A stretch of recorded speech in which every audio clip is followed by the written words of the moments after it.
Hello friends, मैं हूं अंकित त्यागी और आप हैं मेरे चैनल ट्रेडिंग टेक्निक्स में। आज हम बात करेंगे कैंडलस्टिक के बारे में। अगर आप स्टॉक मार्केट में इंटरेस्ट रखते हो और ये समझना चाहते हो कि स्टॉक मार्केट किस तरह ऊपर जाता है और किस तरह नीचे गिर जाता है, कि सही प्रेडिक्शन करना चाहते हो तो प्राइस एक्शन के बारे में जानना होगा। प्राइस एक्शन का सबसे इम्पोर्टेंट पार्ट है कैंडलस्टिक, जो खुद ही प्राइस होता है, या कह सकते हैं प्राइस की फॉर्मेशन होती है। तो आइए जानते हैं कैंडलस्टिक की फॉर्मेशन के बारे में, इसका इन्वेंशन कब हुआ और इसके पीछे की साइकोलॉजी के बारे में। आप कैंडलस्टिक को समझ जाते हो तो आप 50% मार्केट को प्रिडिक्ट कर पाओगे। तो आइए बात करते हैं इसी टॉपिक पर, और इस वीडियो में हम कैंडलस्टिक और कैंडलस्टिक की साइकोलॉजी के बारे में समझेंगे। एक सक्सेसफुल ट्रेडर बनने की शुरुआत ट्रेडिंग साइकोलॉजी और इमोशनल डिसिप्लिन से होती है। इस वीडियो में कैंडलस्टिक को समझेंगे और कैंडलस्टिक के पीछे लगी साइकोलॉजी को भी समझेंगे। अगर आप कैंडलस्टिक की साइकोलॉजी को समझना चाहते हो, इसको हम एक उदाहरण से समझेंगे, क्योंकि ये आपके एक स्पेकुलेटर से ट्रेडर बनने का पहला कदम होगा। तो अब बात करेंगे कैंडलस्टिक है क्या। तो कुछ 400 से 500 साल पहले जापान में एक राइस फार्मर थे, जिन्होंने इसका यूज़ किया था मार्केट में राइस के प्राइस को, उथल पुथल को समझने के लिए। वहीं दूसरी तरफ एक कैंडलस्टिक का यूज़ यूएसए के स्टीवन नीशन नाम के एक व्यक्ति ने किया था डाउ जोन्स और यूएस स्टॉक मार्केट को समझने के लिए। उन्होंने इस पर काफ़ी सारी बुक लिखी और इस पर काफ़ी सारी रिसर्च। तो आइए बात करते हैं कैंडलस्टिक है क्या और कैंडलस्टिक के पीछे लगी साइकोलॉजी क्या है। तो हम एक उदाहरण से समझते हैं। आप एक फार्मर हैं और आप अपना अनाज लेकर बाज़ार जाते हैं उसे बेचने के लिए। पुराना टाइम है जब आप बैलगाड़ी में लेकर जाते हैं। घर से मंडी तक जाते जाते रात हो जाती है और रात के 10 बज चुके हैं। आप जाकर देखते हैं कि मंडी में एक बोर्ड लगा हुआ है और बोर्ड पर लिखा है 25 रुपये लास्ट ट्रेड प्राइस। मतलब लास्ट में जो अनाज बिका था उसका प्राइस 25 रुपये था।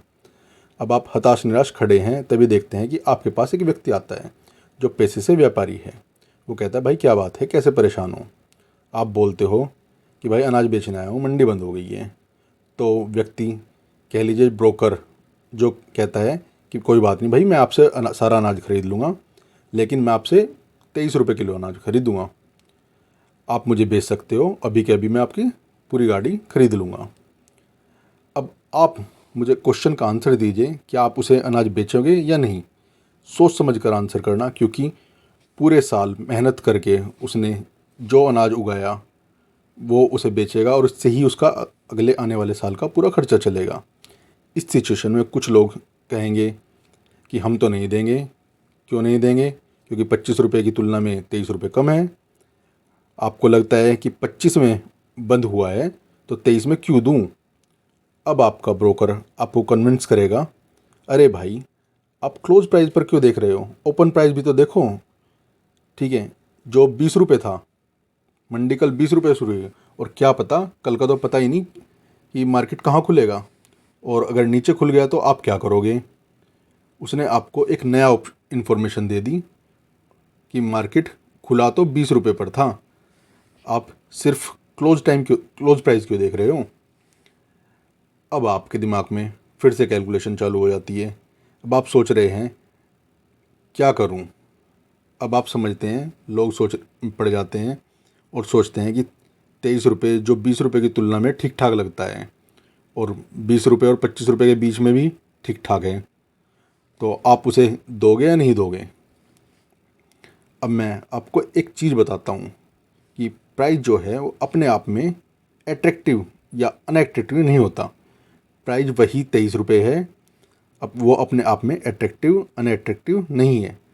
पर अगर उसकी तुलना किसी और बेंचमार्क प्राइस से की करते हैं तो वह एट्रैक्टिव या अनएट्रैक्टिव हो जाता है। 25 की तुलना में 23 एट्रैक्टिव नहीं लगता, लेकिन वहीं 20 की तुलना में 23 एट्रैक्टिव लगने लगता है। आपने कहा मैं दे दूंगा, वो गाड़ी से अनाज उतारने लगता है। अचानक वहाँ एक व्यक्ति पहुँच जाता है। अब वो व्यक्ति आपके जानने वाला है। वो आपसे पूछता है, भाई यहाँ क्या कर रहे हो आप। तो वो बताता है कि भाई अनाज बेचने आया हूँ। वो पूछता है कितने में बेचा आपने। तो वो बताता है कि 23 रुपये में बेच दिया। तो वो बोलता है कि आपने 23 में क्यों बेच दिया, हाई तो 30 पर बना कर आया है। अब वापस आप टेंशन में आ गए, अब आप फिर से कन्फ्यूज़न में आ गए। अब आपको 30 की तुलना में 23 अनएट्रैक्टिव लगता है। अब आपको लगता है आपके साथ ठगी हो गई, आपका शोषण हो गया। अब आप उस व्यापारी के पास जाते हैं और कहते हैं, नहीं भाई, तुझे मैं अनाज नहीं बेचूंगा, तूने मुझे पूरी इन्फॉर्मेशन नहीं दी, हाई तो 30 पर बना कर आया है, तुझे 23 में क्यों दूँ। अचानक जो ये 23 आपको ठीक ठाक लग रहा था, अब आपको 30 की तुलना में आपको ठीक नहीं लग रहा। आपको लगता है ये तो बकवास प्राइस है, मैं तो ऐसे ही फेंक कर आया हूँ। अब ब्रोकर आपको फिर से कन्विंस करता है। वो कहता है, उसने आपको ये तो बताया कि 30 का हाई बनाया, पर उसने ये नहीं बताया कि 16 का लो भी तो बनाया है। तो अब आप क्या करोगे। अब आप कहते हैं, भाई ये क्या हो गया, 16 का लो, 30 का हाई, 25 का क्लोज़, मार्केट में बहुत ज़्यादा उथल पुथल हो रही है।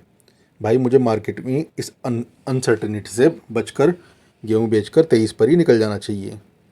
तो फ्रेंड्स, एग्जाम्पल में केवल नंबर की बात ही नहीं की, बल्कि उन नंबर्स के पीछे की भावनाओं, रिएक्शन की बात भी की है।